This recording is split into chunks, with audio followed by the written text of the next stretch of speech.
जिस व्यक्ति की बीमारी खत्म ही नहीं हो रही, कभी पाँव में दर्द आ गया, कभी कमर में दर्द आ गया, कभी पीठ में दर्द आ गया, कभी सिर में दर्द आ गया, कभी आँखों में तकलीफ हो गई, कभी दमा चलने लगा, सांस चलने लगी, कभी डॉक्टर को दिखाया तो थायराइड हो गया, कभी मालूम पड़ा कि मेरा कोई ब्लड कम हो गया, कोई प्लेटलेट कम हो गई, कोई कुछ हो गया, कोई कुछ हो गया।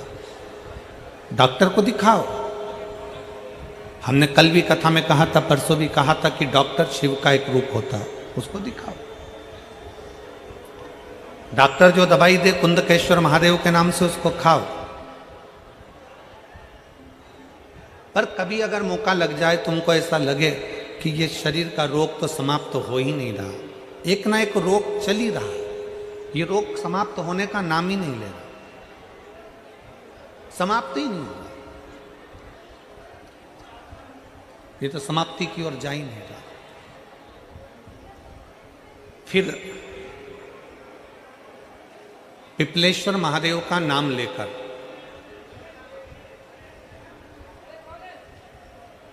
पिपलेश्वर महादेव का नाम लेकर कुछ भी मीठा जो में बना सकते हो, हलवा बना सकते हो हलवा, सीरा बना सकते हो सीरा, खीर बना सकते हो खीर, चूरमा बना सकते हो तो चूरमा, लड्डू बना सकते हो तो लड्डू, जो तुम घर में मीठा बना सकते हो उसका केवल 7 ग्रास का अन्न। कितने ग्रास? जम के बोलो जरा। 7 ग्रास। 7 ग्रास मतलब 7 कोर, 7 ग्रास का अन्न एक पात्र में ले लो और पिपलेश्वर महादेव का नाम लेकर किसी भी शिवालय में, शंकर के मंदिर में जाकर एक बेलपत्र रखकर उस जो प्रसाद तुम बना कर ले गए हो, जो तुम भोग बना कर ले गए हो, उसका स्पर्श कर कर पिपलेश्वर महादेव का नाम लेकर शंकर को उस भोग को रखकर, बेलपत्र रखकर शिवजी को 7 बार एक ही लोटे का जल, केवल एक लोटे का जल 7 बार उत्तर की ओर मुख कर कर दक्षिण में खड़े होकर शंकर के शिवालय पर 7 बार एक ही लोटे का जल 7 बार थोड़ा थोड़ा कर कर उसको गिरा दीजिए, शिव जी के ऊपर चढ़ा दीजिए 7 बार। बाद में जो प्रसाद पर आपने बेलपत्र रखी है उसी बेलपत्री को उठाकर शंकर के शिवलिंग पर चढ़ा दीजिए। बाबा को प्रणाम करिए, बाबा मेरे शरीर का रोग समाप्त नहीं हो रहा, गोलियां खा रही हूँ, दवाई खा रही हूँ, कुंदकेश्वर महादेव का नाम लेकर दवाइयाँ ले रही हूँ, पर कभी घुटना, कभी कमर, कभी आँख, कभी थायराइड, कभी कुछ, कभी बीपी, कभी शुगर, कुछ ना कुछ चल ही रहा है। बाबा अब आपको संभालना। किसी भी दिन पिपलेश्वर महादेव का नाम लेकर वो चढ़ी हुई बेलपत्री लियाओ, प्रसाद लियाओ, घर पर आने पर जैसे ही घर के अंदर प्रवेश करो सबसे पहले बेलपत्री को चबा चबा कर खा लो। फिर वो जो प्रसाद है उस प्रसाद को 7 गांठ से थोड़ी थोड़ी देर में 7 बार में उसको खा लेना। बाबा देवाधिदेव महादेव का नाम लेकर, पिपलेश्वर महादेव देव का नाम लेकर प्रणाम कर कर जल का आचमन, हाथ की हथेली में जल लेकर 7 बार आचमन कर लीजिए और शिव का, पिपलेश्वर महादेव का नाम ले लीजिए।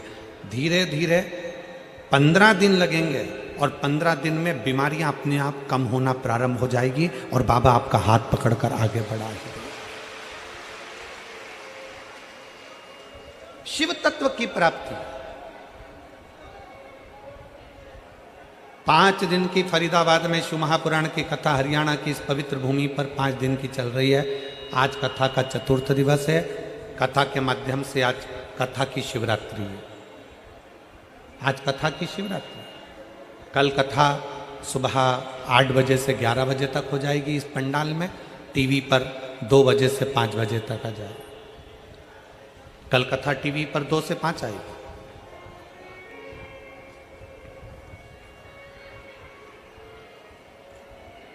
लाखों की संख्या में आप लोग आए हैं, पंडालों में जगह नहीं है, गाड़ियों के गेट खोल खोल के आप लोग बैठे हुए हो, पेड़ों की छांव में बैठे हुए हो, जहां तुम्हें जगह मिल रही है वहां बैठे हो। व्यर्थ की बातों में समय ना गवाते हुए जो 2-2.5 घंटे हमें कथा के मिले हैं, आज 4th दिवस की कथा को इतने दिल से सुन लो कि तुम अगली बार जब कथा में आओ तो तुम्हारा भी एक पत्र व्यासपीठ पर रखा हुआ मिले कि बाबा ने मेरे ऊपर कृपा कर। कैसी भी बीमारी हो, कैसा भी दुख है, कैसी भी तकलीफ है, कैसा भी कष्ट है, कैसा भी समस्या है, पिपलेश्वर महादेव का नाम का थोड़ा सा मीठा बनाकर पूजन कर कर बेलपत्र रखकर शिव को जल चढ़ाकर बेलपत्र वापस शिव के शिवलिंग पर रखकर फिर बाबा को जल समर्पित कर बड़े भाव के साथ में बाबा के उस आनंद को प्रसाद को लेकर आए, उसको पाए, उसको पाई।